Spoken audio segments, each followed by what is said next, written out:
yourself high five.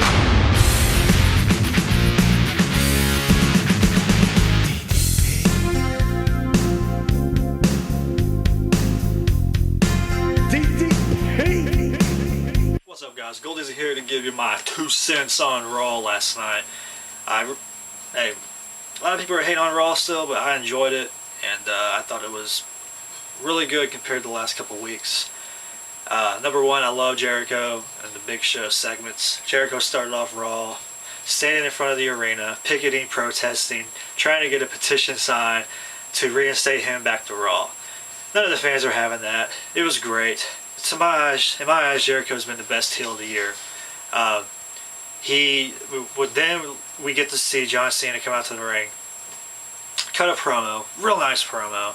He sets up the table, just like it was at TLC. He sits up on the turnbuckle, talks about how, this is where I lost the title, blah, blah, blah, this is how it happened, blah, blah, blah. He's like, I want a table match tonight, blah, blah, blah, blah. Sheamus comes out. He's like, listen, I'm the champ. You ain't shit. You don't get to call nothing. We're not having a table match. We're having a one-on-one, straight-up match. As Sheamus turns his back, John Cena leaps off the second rope over the table, which is a pretty far distance, or at least it looked that way to me. And he puts Sheamus in the good old attitude adjustment and puts him through the table. Kind of cool. Then later on in the show, you get to see John Cena having an interview with Josh Matthews, and then out of nowhere, Sheamus blindsides Cena. So he got his payback. So they each got over on each other that night on Raw. Then we got to see the actual match, the main event. And Sheamus got DQ'd, just like I kind of figured he would. I knew Cena wouldn't win, that's for sure. So he lost, and people probably didn't like the way it happened. Yeah, it could have happened a different way.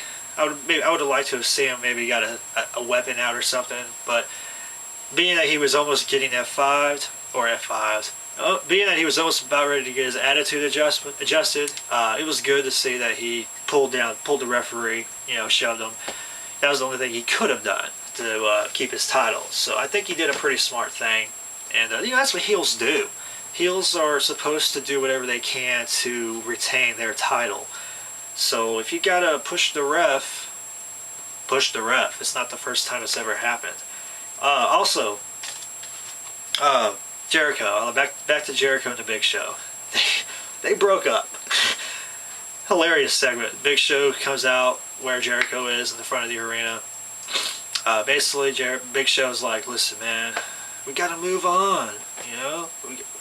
We just gotta take our separate ways, and I'm on Raw, you're on SmackDown. It's just not working out. And you can see Jericho is like literally like a puppy dog, like oh. Anyways, Big Show slips him some tickets so he can get in the doors at least. And of course we get to see DX take on Big Show and Chavo Guerrero.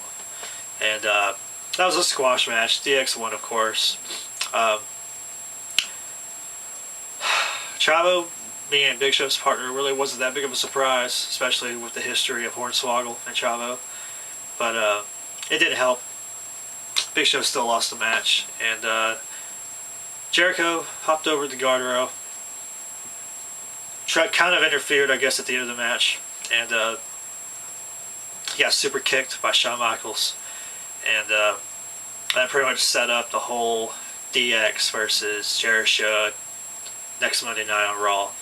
So we got to see a match signed for the next Raw, which is DX and Jericho for the unified titles. And if Jericho loses, Jericho's never coming back on Raw. It's pretty much in stone. So also we got to see Randy Orton.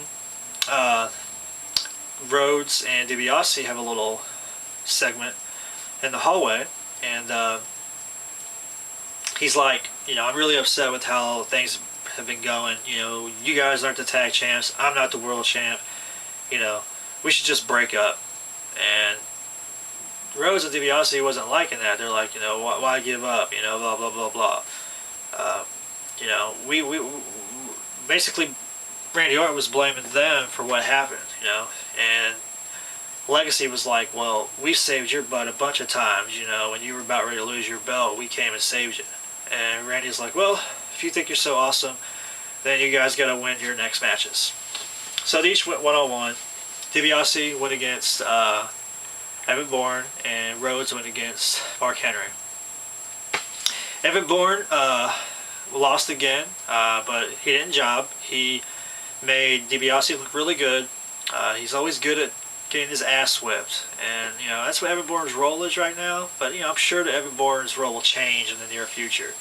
I'm guaranteeing it, because Evan Bourne is a great asset to the company, and right now they're just kind of, I guess, getting him worn in, so to speak. But yeah, DiBiase won, so he won his match. And then Cody Rhodes went on against Mark Henry. Mark Henry should have beat his ass, but Cody Rhodes won, and he had a nice DDT on Mark Henry. And Mark Henry really sold it well. For a big dude, he did a great job of selling it. And yeah, it's very not believable whatsoever to have Rhodes beat Mark Henry, but whatever. That's how WWE treats their big guys. Big Show used to have that role where he would always look like shit, but now he's finally looking dominant as a giant. Now Mark Henry, the world's strongest man, is getting beat by Toothpick Boy. Well, when you compare them side by side, you know, he's a toothpick. Come on, guys. Also, what I liked, Kofi Kingston and The Miz. If Kofi Kingston won his match, he would immediately get a title shot right after that. So he beat The Miz, and then he got to take on The Miz after that for the U.S. Championship. I really liked the fact that Randy Orton interfered, because it's just basically continuing the storyline with them. And you know, WWE is not, they usually don't do this. I mean, they used to back in the day, but you know, this is the longest storyline I've seen in quite some time with Randy Orton and Kofi Kingston.